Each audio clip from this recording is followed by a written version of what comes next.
Kannur city Kannavam police സ്റ്റേഷനിലെ special branch ഉദ്യോഗസ്ഥനായ എസ്.പി.ഒ. അർജുന്റെ വീടിന് നേരെ ബോംബെറിഞ്ഞ കേസിലെ പ്രതികളെ പോലീസ് അറസ്റ്റ് ചെയ്തു. മാർച്ച് 19 പുലർച്ചെയായിരുന്നു അർജുനെയും കുടുംബത്തെയും വകവരുത്തുക എന്ന ലക്ഷ്യത്തോടെ പ്രതികൾ പൂവത്തൂരിലെ വീടിന് നേരെ സ്റ്റീൽ ബോംബ് എറിഞ്ഞത്. വരാന്തയിൽ സ്റ്റീൽ ബോംബ് കണ്ടെത്തിയതിനെ തുടർന്ന് city police commissioner Nithin Raj IPSന്റെ നേതൃത്വത്തിൽ രൂപീകരിച്ച പ്രത്യേക സ്ക്വാഡാണ് പ്രതികളെ വലയിലാക്കിയത്. നമസ്കാരം. ഈ മാസം 18 തീയതി രാത്രി 19 തീയതി അതിരാവിലെയാണ് കണ്ണവം പോലീസ് സ്റ്റേഷൻ പരിധിയിൽ താമസിക്കുന്ന കണ്ണൂർ സിറ്റി പോലീസിലെ ഒരു പോലീസ് ഉദ്യോഗസ്ഥൻ്റെ വീട്ടിന് നേരെ ഒരു ആക്രമണം ഉണ്ടായത്. രാത്രിയിൽ ശബ്ദം കേട്ട് പുറത്ത് ഇറങ്ങിയ സമയത്ത് വീടിൻ്റെ പരിസരത്ത് ഒരു സ്റ്റീൽ ബോംബ് കണ്ടെത്തുകയായിരുന്നു. പിന്നീടുള്ള അന്വേഷണത്തിലാണ് അത് വീട്ടിന് നേരെ ആക്രമണം നടന്നതാണ് എന്നുള്ളത് തിരിച്ചറിഞ്ഞത്. ഇതിൻ്റെ ഭാഗമായിട്ട് കണ്ണവം പോലീസ് സ്റ്റേഷനിൽ ക്രൈം നമ്പർ 128/26 ആയിട്ട് എക്സ്പ്ലോസീവ് സബ്സ്റ്റൻസ് ആക്ട് പ്രകാരം നമ്മൾ കേസ് രജിസ്റ്റർ ചെയ്തു.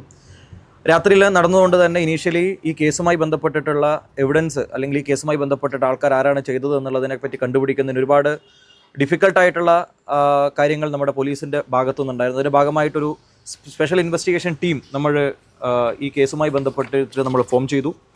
അതിൻ്റെ ഭാഗമായി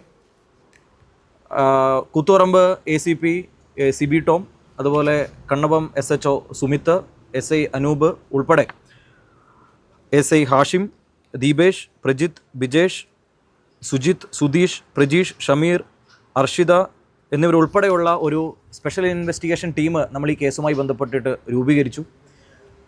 അതിനെ തുടർന്ന് വളരെ വിശദമായ രീതിയിൽ തന്നെ ഈ ഒരു ഇൻസിഡൻറ്റിൻ്റെ പുറകിൽ ആരാണ് എന്ന് കണ്ടുപിടിക്കുന്നതിന് വേണ്ടിയിട്ടുള്ള ഒരു വളരെ ഇൻറ്റൻസീവായിട്ടുള്ള ഒരു സെർച്ച് കഴിഞ്ഞ 3-4 ദിവസങ്ങളായിട്ട് പോലീസ് നടത്തുന്നുണ്ടായിരുന്നു.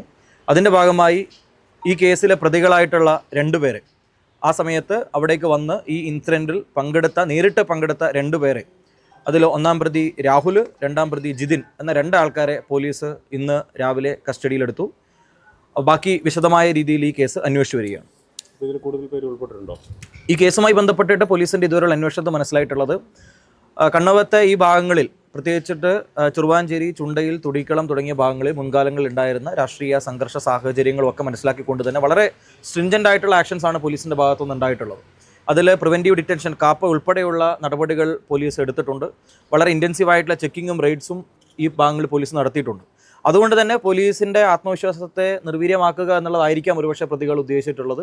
പക്ഷേ ഇത്തരത്തിലുള്ള കാര്യങ്ങൾ ചെയ്യുന്നത് വഴി അവരെ കൂടുതലായിട്ട് പ്രതികളെ പിടികൂടുന്നതിനും വളരെ കൂടുതലായിട്ടുള്ള സ്ട്രിഞ്ചൻ്റ് ആക്ഷൻസിലേക്ക് പോലീസ് മുന്നോട്ട് പോകും എന്നാണ് സിറ്റി പോലീസിൻ്റെ ഭാഗത്തു നിന്ന് പറയാനുള്ളത്. ഈ കേസുമായി ബന്ധപ്പെട്ടിട്ട് കൂടുതലായിട്ടുള്ള ആൾക്കാരുടെ ഇൻവോൾവ്മെൻറ്റ് പോലീസ് പരിശോധിച്ചുകൊണ്ടിരിക്കുകയാണ്.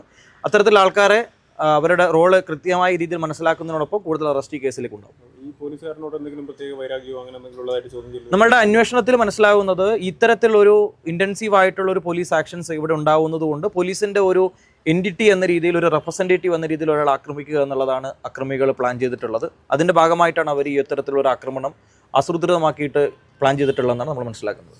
നിലവിൽ എത്ര പേര് ഇതിന് പിന്നെ കൂടുതൽ പ്രതികൾ ഉണ്ടാവുന്നു? നിലവിൽ ഈ ഇൻസിഡൻറ്റിൽ നേരിട്ട് പങ്കെടുത്ത 2 പേരാണ്. പക്ഷേ ഇതിൻ്റെ ഗൂഢാലോചനയുമായി ബന്ധപ്പെട്ടിട്ട് ഇതിൻ്റെ പിന്നിൽ മറ്റാരെങ്കിലുമൊക്കെ ഇതുമായി ബന്ധപ്പെട്ടിട്ടുള്ള ആൾക്കാരുണ്ടോ എന്നുള്ളത് നമ്മുടെ ഇൻവെസ്റ്റിഗേഷൻ ടീം കൂടുതലായിട്ട് ഡീറ്റെയിൽ ആയിട്ട് പരിശോധിച്ചുകൊണ്ടിരിക്കുകയാണ്. അവരുടെ കയ്യിൽ നിന്നും മൊബൈൽ ഫോൺ ഉൾപ്പെടെയുള്ള ഗാഡ്ജറ്റ്സുകൾ നമ്മൾ സീസ് ചെയ്തിട്ടുണ്ട്. അതുമായി ബന്ധപ്പെടുത്തിയിട്ടൊക്കെയുള്ള ഡീറ്റെയിൽഡ് ആയിട്ടുള്ള ഇൻവെസ്റ്റിഗേഷന് ശേഷം ഫർദർ ആയിട്ടുള്ള അപ്ഡേറ്റ്സ് നമുക്ക് അറിയാം. 2 പേര് മറ്റു കേസുകളിലെ പ്രതികളാണോ? ഇപ്പോൾ നിലവിൽ അറസ്റ്റ് ചെയ്തിരിക്കുന്ന 2 പേർക്കും പല ക്രിമിനൽ കേസുകളും ഉള്ള ബാക്ക്ഗ്രൗണ്ടുള്ള ആൾക്കാരാണ്. അവരുമായി ബന്ധപ്പെടുത്തിയിട്ടും കൂടുതലായിട്ടുള്ള മുൻകാലങ്ങളിലെ കേസുകളിലേക്കുള്ള ബോണ്ട് വയലേഷൻസുമായി ബന്ധപ്പെടുത്തിയിട്ട് ജാമ്യാവസ്ഥ റദ്ദ് ചെയ്യുന്നതിനുൾപ്പെടെയുള്ള കാര്യങ്ങൾ പോലീസ് റിപ്പോർട്ട് സമർപ്പിക്കും. ഇതിൽ രാഷ്ട്രീയം ഉണ്ടോ? ഈ സംഭവത്തിൽ രാഷ്ട്രീയമുണ്ടോ? ഈ പ്രതികൾക്ക് ഈ പ്രതികളുമായി ബന്ധപ്പെട്ടിട്ടുള്ളവർ പല കേസുകളുമായി ബന്ധപ്പെടുത്തിയിട്ടുള്ളതിൽ മുൻപ് രാഷ്ട്രീയ കൊലപാതക കേസുകളിൽ പ്രതികളായിട്ടുള്ള ആൾക്കാർ ഈ കേസിലുണ്ട്. നിലവിൽ ഈ കേസുമായി ബന്ധപ്പെടുത്തിയിട്ട് പോലീസിന് പറയാനുള്ള കാര്യം ഇത്രയാണ്: ഇത്തരത്തിലുള്ള കാര്യങ്ങൾ ചെയ്യുന്നത് പോലീസ് ഔദ്യോഗികമായിട്ടുള്ള കൃത്യനിർവഹണത്തിൻ്റെ ഭാഗമായിട്ടാണ്, ഈ പറഞ്ഞിരിക്കുന്ന സമാധാന അന്തരീക്ഷം കാത്തുസൂക്ഷിക്കുന്നതിൻ്റെ ഭാഗമായിട്ടാണ് പോലീസിൻ്റെ ഭാഗത്ത് നടപടികൾ ഉണ്ടാകുന്നത്. ഇത്തരത്തിലുള്ള കാര്യങ്ങൾ ചെയ്ത് പോലീസിൻ്റെ ആത്മവിശ്വാസം നഷ്ടപ്പെടുത്തുക എന്ന് ആരെങ്കിലും കരുതുന്നുണ്ടെങ്കിൽ അതൊക്കെ വൃഥാവിലാണ്. തീർച്ചയായിട്ടും ഇത്തരത്തിലുള്ള കാര്യങ്ങളിൽ ഇടപെട്ടുള്ള മുഴുവൻ ആൾക്കാരെയും പോലീസ് അറസ്റ്റ് ചെയ്യും. കൂടുതൽ സ്ട്രിഞ്ചൻ്റ് ആയിട്ട് നടപടികളുമായി പോലീസ് മുന്നോട്ട് പോകും. ഈ ഭാഗത്തുണ്ടായിരുന്ന രാഷ്ട്രീയ അക്രമങ്ങളുമായി ബന്ധപ്പെട്ടാണ് ഈ ഒരു സംഭവം ഉണ്ടായിട്ടുള്ളത് തന്നെയാണ്. അതുമായി ബന്ധപ്പെടുത്തിയുള്ള പോലീസ് ആക്ഷൻസ് ആണ് ഈ പ്രതികളെ ഇത്തരത്തിലുള്ള ഒരു കാര്യത്തിലേക്ക് നയിച്ചതെന്നാണ് പോലീസ്. ഈ പ്രദേശത്തുകാരല്ല, അപ്പോൾ ഇതിൽ കൂടുതൽ പേരുണ്ടാവാനുള്ള സാധ്യത കൂടുതലല്ലേ? ഇതുമായി ബന്ധപ്പെടുത്തിയിട്ട് നേരത്തെ സൂചിപ്പിച്ചതുപോലെ ആരെങ്കിലുമൊക്കെ ഈ ഗൂഢാലോചനയുടെ ഭാഗമായിട്ട് കൂടുതൽ ആൾക്കാരുണ്ട് എന്നുള്ളത് തെളിവ് സഹിതം പോലീസ് മനസ്സിലാവുന്ന സമയത്ത് ഈ കേസിലേക്ക് കൂടുതലായിട്ടുള്ള അറസ്റ്റുകളും കൂടെ നമുക്ക് ചെയ്യാൻ വേണ്ടി പറ്റും. അതുമായി ബന്ധപ്പെടുത്ത അന്വേഷണം നമ്മുടെ സ്പെഷ്യൽ ഇൻവെസ്റ്റിഗേഷൻ ഇപ്പോൾ നടത്തിക്കൊണ്ടിരിക്കുകയാണ്. പ്രതികളെ കണ്ട് സഞ്ചരിച്ച വാഹനങ്ങളുടെ ഒരു ഐഡന്റിഫിക്കേഷനിൽ നിന്നാണ് നമ്മൾ പ്രധാനമായിട്ടും ഈ ഡിറ്റക്ഷനിലേക്ക് നമുക്ക് പോകാൻ വേണ്ടി കഴിഞ്ഞിട്ടുള്ളത്. ബാക്കിയുള്ള റിക്കവറിയും കാര്യങ്ങളും അതിന്റെ ഭാഗമായിട്ടുള്ള പ്രൊസീജിയറിന്റെ ഭാഗമായിട്ട് നമ്മൾ കണ്ടെത്തും.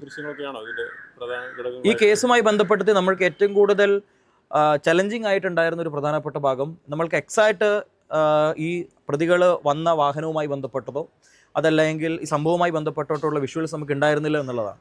നമുക്ക് കുറേയേറെ വിഷ്വൽസ് ഈ കേസുമായി ബന്ധപ്പെട്ട് കിട്ടിയെങ്കിലും വളരെ ഗ്ലെയർ ആയിട്ടുള്ള വിഷ്വൽസ് ആണ്. നൈറ്റിലുള്ള വിഷ്വൽസ് ആയതുകൊണ്ട് തന്നെ അതിൻ്റെതായിട്ടുള്ള ലിമിറ്റേഷൻസ് ഉണ്ടായിരുന്നു. അവിടെയാണ് നമ്മുടെ ഇൻവെസ്റ്റിഗേഷൻ ടീമിൻ്റെ ഒരു ഇൻവെസ്റ്റിഗേഷൻ എക്സലൻസ് നമ്മൾ പ്രത്യേകിച്ച് പരാമർശിക്കേണ്ടുന്നത്. അത്തരത്തിലുള്ള വിഷ്വൽസിൻ്റെ ഒരു കൃത്യമായിട്ടുള്ള വിഷ്വൽസ് ഇല്ലാതിരുന്നിട്ട് പോലും നമ്പർ പ്ലേറ്റ് ഉൾപ്പെടെയുള്ളത് മറച്ചിട്ടാണ് പ്രതികൾ ഈ സംഭവ സ്ഥലത്തേക്ക് വന്നിരുന്നത്. പക്ഷേ നമ്മുടെ നൈറ്റ് ടീം ആ സമയത്ത് തന്നെ അലേർട്ടായിരുന്നു. ആ സമയത്ത് തന്നെ വളരെ ഇൻറ്റൻസീവായിട്ടുള്ള ചെക്കിങ് നമുക്ക് ചെയ്യാൻ വേണ്ടി കഴിഞ്ഞിരുന്നു. അതോടൊപ്പം മറ്റൊരുപാട് സാഹചര്യങ്ങളും സർക്കംസ്റ്റാൻസസും സയൻറ്റിഫിക് എവിഡൻസും കൂടെ കൊറാബറേറ്റ് ചെയ്തിട്ടുള്ള കൃത്യമായിട്ടുള്ള ഒരു എവിഡൻസ് കളക്ഷനിലൂടെയാണ് ഇപ്പോൾ നമ്മൾ പ്രതികളെ അറസ്റ്റ് ചെയ്തിരിക്കുന്നത്. ഈ ബോംബിന്റെ കാര്യം പറയുമ്പോൾ അന്നത് പൊട്ടിയില്ലെങ്കിലും ഇത് ഡിഫ്യൂസ് ചെയ്യുന്ന സമയത്ത് വലിയൊരു സ്ഫോടനമാണ് ഉണ്ടായെന്നുള്ളൊരു വിവരം ഉണ്ടായിരുന്നു. അത് എങ്ങനെയാണ്? അതെ, അന്ന് ഈ സംഭവ സമയത്ത് അത് പ്രതികൾ നമ്മൾ ഇനീഷ്യലി കേസ് സെക്ഷൻ 4 ഓഫ് ഈ എക്സ്പ്ലോസീവ് സബ്സ്റ്റൻസ് ആക്ട് പ്രകാരമാണ് നമ്മൾ രജിസ്റ്റർ ചെയ്തിരുന്നത്. അതിനുശേഷം ഇത് ഒറിജിനൽ ആണ് എന്നുള്ളത് BDDSന്റെ സർട്ടിഫിക്കേഷൻ വന്നതുകൊണ്ടും അതോടൊപ്പം ഇതിൽ കൃത്യമായിട്ടുള്ളൊരു പ്ലാനിങ് പോലീസ് ഉദ്യോഗസ്ഥനെ ആക്രമിക്കണമെന്നുള്ള പ്ലാനിങ് ഉള്ളതുകൊണ്ടും പിന്നീട് ഇതിൽ അറ്റംപ്റ്റ് ടു മർഡർ സെഷൻസ് നമ്മൾ ആഡ് ചെയ്തിട്ടുണ്ട്. ബാക്കി ഇതിനെ തുടർന്നുള്ള കാര്യങ്ങൾ കൂടുതലായിട്ട് അന്വേഷണത്തിന് ശേഷം നമുക്ക് വ്യക്തമാക്കാം. രാഹുൽ, ജിതിൻ എന്നിവരാണ് അറസ്റ്റിലായ പ്രതികൾ. ഒന്നാം പ്രതിയായ രാഹുൽ കണ്ണവം സലാഹുദ്ദീൻ വധക്കേസിലെ പ്രതിയും നിരവധി രാഷ്ട്രീയ അക്രമ കേസുകളിൽ ഉൾപ്പെട്ടയാളുമാണ്. രണ്ടാം പ്രതി ജിതിൻ പോക്സോ, വധശ്രമം തുടങ്ങിയ ഗുരുതരമായ ക്രിമിനൽ കേസുകളിൽ പ്രതിയാണ്.